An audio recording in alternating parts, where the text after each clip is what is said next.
everyone, I'm Jim Longworth, and welcome to another edition of Triad Today, coming to you once again from our home away from home, the beautiful Senior Botanical Garden. We'll tell you more about them later. Speaking of later, that's when the roundtable shows up. We'll get into all sorts of controversial topics, but I hope you'll stay with us for the entire half hour because we have a lot of great discussions coming up. One, for example, about diversity and inclusion in the workplace. Another will focus on vaccinations for COVID-19 and much more. But what we want to start right now is sort of health related. Well, it is health related. Is what do we do about getting health insurance? We happen to have an expert with us right now. My good friend next to me, Morgan Campbell, is an agent with Alliance Insurance Services. And good to see you. Good seeing you. Thank you for having me. We've emailed plenty of times, but we've never done the show together, so I'm glad you're here. All right, now that President Biden is in office, the Affordable Care Act seems to be back in the news, Morgan.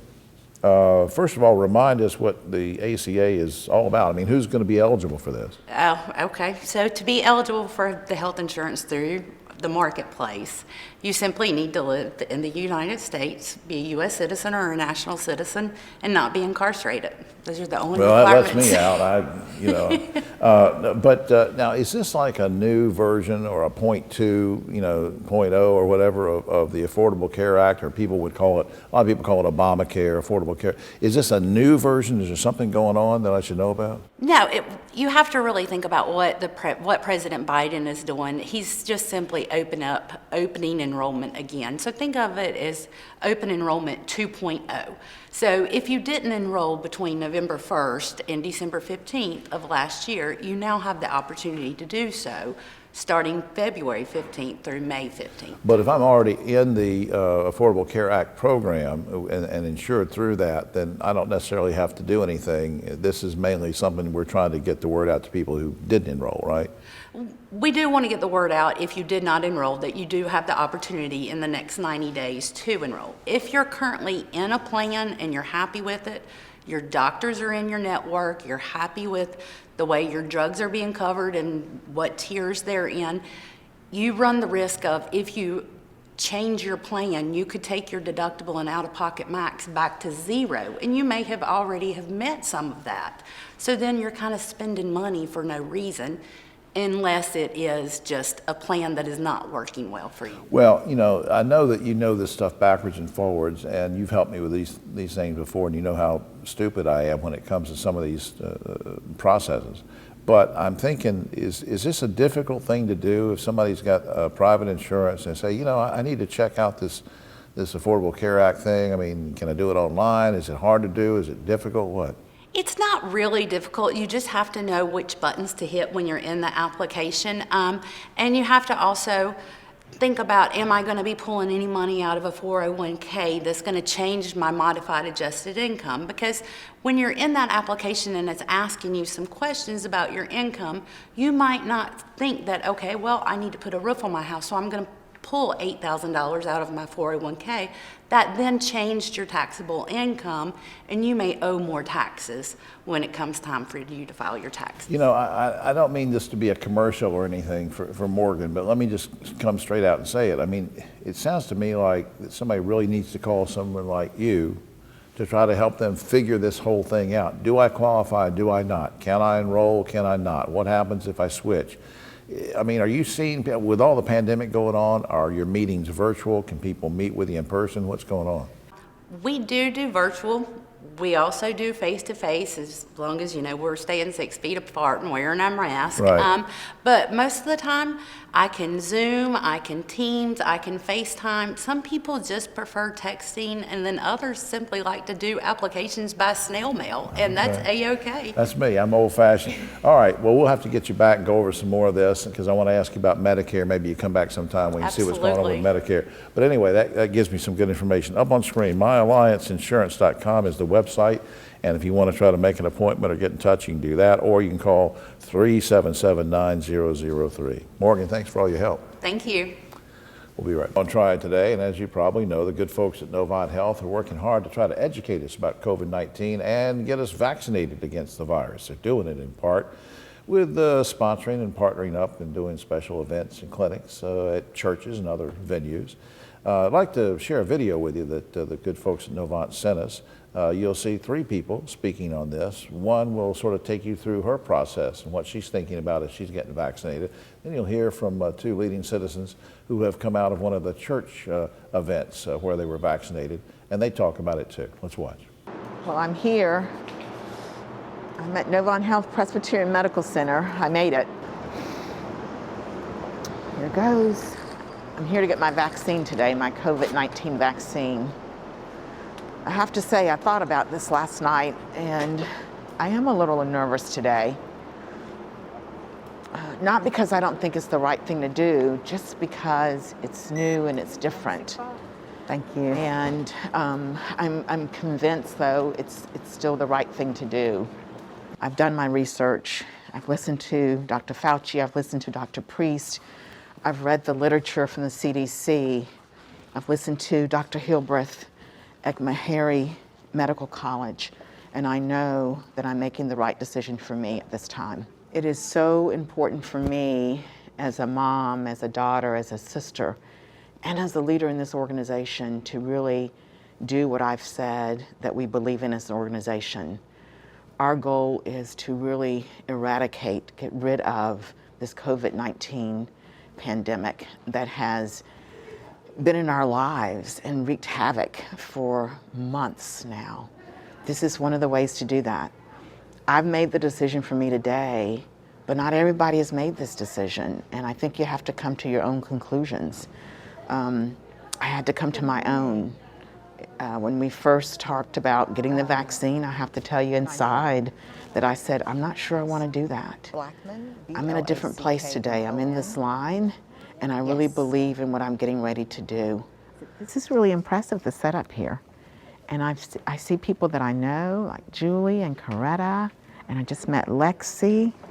So it really makes you feel comfortable to have people that you know and trust that are going to be taking care of you. No, I didn't cry. It feels good, and it feels like the right thing for me. Okay, here goes. This is it. You've got it. You've All got right. this. Thank you, Kelly. You're so wonderful. Thank you. All right. May I use a Band-Aid for you today? Please use a Band-Aid. Band-Aids make you feel better. Right. So please use a Band-Aid. I don't have any exact little characters on it or anything, but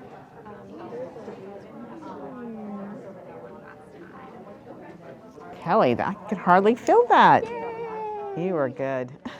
Well, I did it. My hands are warm. They're no longer cold, so that tells me I'm really comfortable. And it wasn't bad at all. Kelly gave me my vaccine, and I don't know if it was her technique or the vaccine, but I just felt a little prick, and it really went well. I am hopeful that I'm a part of eradicating this horrible pandemic. Hi, I just really want to take the opportunity to let everyone know how proud I am of Novant Health, how proud I am of our community, and us coming out to really try to inform our people in the community of the importance of this vaccination process. We have a full schedule today, and it's just amazing to see all the people coming out for this. We want to let our community know that this vaccine is for us as well as others in our community and in our world. So please don't be hesitant about it. Ask questions, seek answers, and please come out and get vaccinated. It's there to help everybody. We need to stop the spread. If you want your world to return to some kind of normalcy, whether it's school, whether it's employment, whether it's being out with your family, community, college, whatever, we have to get vaccinated. And the more of us that gets vaccinated, the sooner we can get back. Now, does that mean that once you get vaccinated that you no longer social distance, you no longer wear your mask, you no longer wash your hands? No. Along with the vaccination and coupled with those things that we've already been doing, we will even be able to get back even sooner. And again, our thanks to Novant Health for providing the video. Pretty inspirational. Up on screen, their website, www.novanthealth.org. Please check that out. Today, and continuing on sort of a health theme, let's focus in on vaccinations, but let's also focus more in on seniors and those who live in senior living communities. And we do that with a good friend of ours who's been on the show before. With me right now is Tina Long, and she's Director of Resident Care Services for Ridge Care, and we appreciate you coming back. Thank you, Jim. It's been a while. It has. Now, first of all, before I got some things I want to ask you, but before that, let's just remind people, in case somebody just moved in the area or something, well, what Ridge Care is all about and who you serve.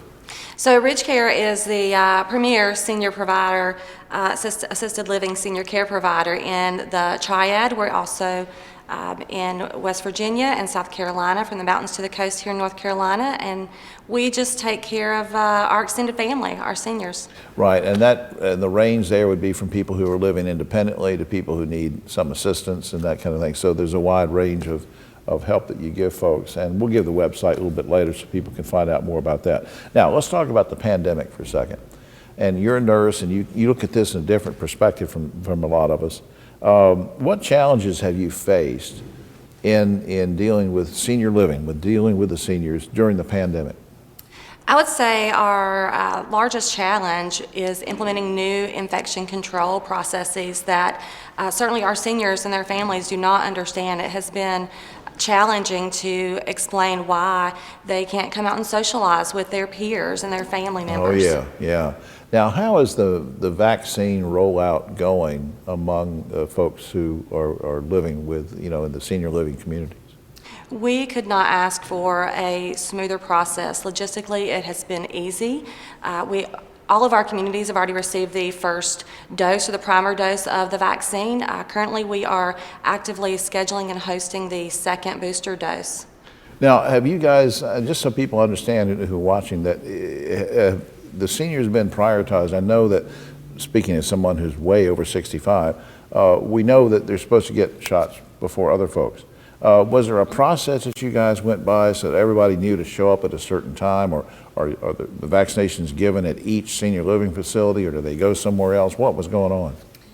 CVS with Moderna has partnered with each individual senior care community with Ridge Care. They hosted the vaccine clinics on site in a very strategic manner, logistically, and it has just been a smooth process. Good partnership. Great partnership. With CVS. Okay. Now, I know it's hard to ask a hypothetical, but look in your crystal ball. At what point do you think your seniors things will get back to normal? Well, I know that we are all hungry for normalcy. What that means and what that looks like is to be determined. This pandemic has been a learning opportunity for all of us, most importantly on protecting our seniors. I do feel like we'll start to see a strategic plan unfold.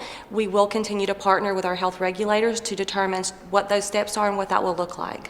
So, in effect, some of the things you talked about earlier, the way you were making sure people were safe and cleaning things and certain people using masks, are these types of things that you can see going on in the future, that once the pandemic is beaten and we are back to normal, will these be some of the things that you've implemented that'll keep going?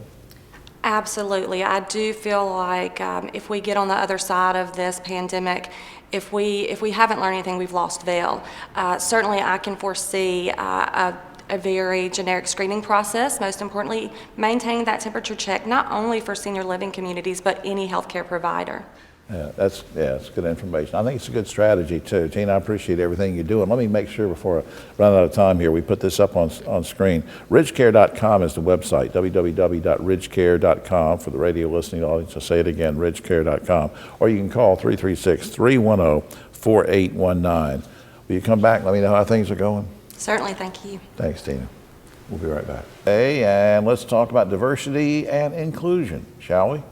And right now we're going to include two lovely ladies, one who's been here before, one who's a first-time visitor on my immediate right, and sort of everybody's sort of social distance over there. Latrina McClinton is Senior Manager of Compensation and Benefits for Inmar Intelligence. Welcome for the first time. Thank you, Jim. Good to see you. Fellow R.J. Reynolds High School graduate. We're hanging together on that. And then someone you recognize from the show, has been on many times before, Sharon Joyner-Payne is Executive Vice President of Corporate Communications and Great Teams for Inmar Intelligence. Welcome, everybody. Thank you. I'm going to start with Latrina, because I'm thinking, a lot of companies are now engaged in various diversity and inclusion initiatives. I think you or Sharon sent me an email the other day, and it said, let me read this. It said, "One Inmar Together Forward." That's I don't right. know if it was a slogan, a program, or what is that? One Inmar Together Forward is a diversity committee that we started at Inmar, and it's a group of diverse associates across our company. And we've come together to create engagement and connections for employees across our organization and to serve as a support for our leadership team. Okay. Now, Sharon, why was this particular initiative, and I know you've done other things like this particular movement, this committee and program, why was it so important to do? Well, you've heard me say before that our associates are our most important asset, and they are such a critical part of our culture. And so we're making deliberate steps to make sure that we create and nurture and embrace a culture of diversity, inclusion, and equity, because it's the right thing to do for our people. And the second thing is that studies will say that diverse teams deliver the best results. So it's important for our continued growth and success of our company. Right. Now, Latrina, you know, here I am, an ancient old white guy, but I grew up in a diverse background, but I wouldn't know what to do if somebody said, be on this committee or do this or do that. Give me some specifics of what, I mean, is there training involved? What kind of meetings? Be specific on what goes on. Absolutely. So first we serve as an advisory to our executive team. And so what we do is basically collect information and feedback from our associates and experiences to just advise them. Then the other thing, we really have three key initiatives that we're focusing on. The first is awareness and training. And so we are using self-assessment tools and learning modules on topics like unconscious bias so that we can all learn about our own biases and also help others so that we can just support our teams better. Who all can actually participate in this? We're starting at the top with our leaders, and everyone in our organization will participate. I mean, of course, it's so new, you don't really have, you can't answer about feedback per se, but what sense do you get that this is the right way to go? I believe it's absolutely the right way to go because it's going to create additional value for our organization. We have already started or launched our One Inmar Together Forward webpage, basically, that has information on it. It has media, resources, suggested readings. We do surveys and get feedback constantly from our associates to just get their feedback about their experiences at Inmar, good and bad. And we use that information to develop goals for our organization. I think that's great. Now, Sharon, I don't want to put words in your mouth, but I think you had told somebody off camera about that this was kind of a good first step. What do you mean by that, and where do you go from here? Well, step's the right word because we're not finished and we're not standing still and we're not content because we know as a company we still have a lot of things that we need to do. So we're continually evaluating our policies and our programs and all the things that we could do going forward, and we know it starts with listening. And this team, this committee is an important part of that because if we'll listen, we'll learn, and if we'll take that learning and turn it into action, then we know that we can do great things. And so we're committed to the education that will help us make an impactful difference in the hearts and in the minds of our teams. And we're an ally, so we know we're not always going to get it right, but we're committed to that learning and that growing and are so appreciative of this team and the work that they've done in our associates. And you know, my favorite quote, I think, says it best. It's from Maya Angelou that says, if you know better, you'll do better. So that's our goal. We want to learn, we want to grow, and we want to do better. I just think that's great. I think what you're doing is great. Up on screen, Inmar.com is a website you can go to learn about general information about Inmar Intelligence. And to Latrina and Sharon, thanks for all you do, and I want an update on this later. All right, Absolutely. Thank you so much. All right. We'll be right back. Now on Triad Today, just about time for the roundtable. Quick shout out to the good folks at the Senior Botanical Garden for hosting us throughout these many months. Check out their website, seniorbotanicalgarden.org, and also hope you'll check out my column in Yes Weekly. Now to the roundtable on my right, but always the political left. Ogie Overman, the great broadcaster and journalist, and social distance behind him is a special guest who's been with us before, but not on the roundtable. She's been here with us before in her capacity as president and CEO of Say Yes to Education Guilford. Wendy Poteet, welcome to the roundtable, and happy birthday as well. So, yeah. Thank you. Sunday. Now, someone who's, it's not his birthday, but Keith is founder. Every day is my birthday. Every day is Keith Cranberry Day. Founder of Helping Hands Consultants. All right, guys, in honor of Wendy, let's start with an education topic. Very quickly, Governor Cooper and Joe Biden, for that matter, are pushing for all the classrooms to be open. Everybody go back to school. The teachers' unions are still reticent about that, saying, gee, I don't know, I mean, we want it to be safe. Given that this could be an economic driver, teachers go back to school, parents can go back to work, should we move teachers up the line for priority of vaccines? Ogie. Absolutely, no question, 100%, plus home health care workers, plus people with comorbidities and compromised immune systems, like my wife. Yeah, Wendy. I think absolutely so. I think if having the question about not moving teachers to the front of the list just goes to show how we do not value what our teachers do on a daily basis, not just with the vaccine, but also with how we pay them as well. So, Mr. Cranberry. I think not only do you have to move the teachers up, but you have to have these students vaccinated as well, because people are getting these vaccines, but they also get reinfected. So we really don't know. So if you're going to bring the students back, everyone needs to be vaccinated in that classroom. All right, changing topics. The North Carolina DMV says it will no longer sell license plates with a Confederate flag on them because the flag is a symbol that offends many people in the state. Are you okay with that decision, Ogie? Why did it take this long? Why didn't that happen 20 or 30 years ago? I don't know. But, I mean, there's still some of these daughters of the American Revolution, I mean, of the Confederacy that put them on there. But Bully for them. Wendy, you okay with them not selling it anymore? I'm okay. We talk about the Confederate battle flag as a sense of heritage, like it's a mint julep or sweet tea, and it's just not. It's you know, it embodies enslavement. You know. Yeah. So. Nothing sweet tea about it. Keith. I think that's a terrible idea. Why would they do something like that? I Yeah. mean, only 250 years of slavery, a symbol such as a Nazi symbol. I mean, the list goes on and on about the Confederate flag. I don't even know why they would do that. I think it's a terrible idea. Yeah, you're being sarcastic, of course. Along the same line, well, not the same lines, and I don't want to spend a lot of time on this because it's kind of funny, or not. But, you know, when we went through the thing, we talked about it on the round table before about the names being changed of sports teams. Of Uncle Ben, Aunt Jemima being changed. Okay, fine. But I just saw this on the news that the PepsiCo company had Aunt Jemima. This is the best they've come up with. The Pearl Milling Company syrup. Ogie, is this going to help or hurt sales? I mean, from a business standpoint. I don't have a problem with Pearl. Honestly, I didn't have a problem with Aunt Jemima. She was a real person who became a civil rights leader. I don't know. I'm a little iffy about that. The whole thing's kind of strange. Yeah. Wendy, what's your take? I think I'm okay with it. I think being culturally appropriate is a good thing. I think PepsiCo also announced with that announcement of the name change that they were giving $1 million to empower black women and females and girls. So I think that's a good thing.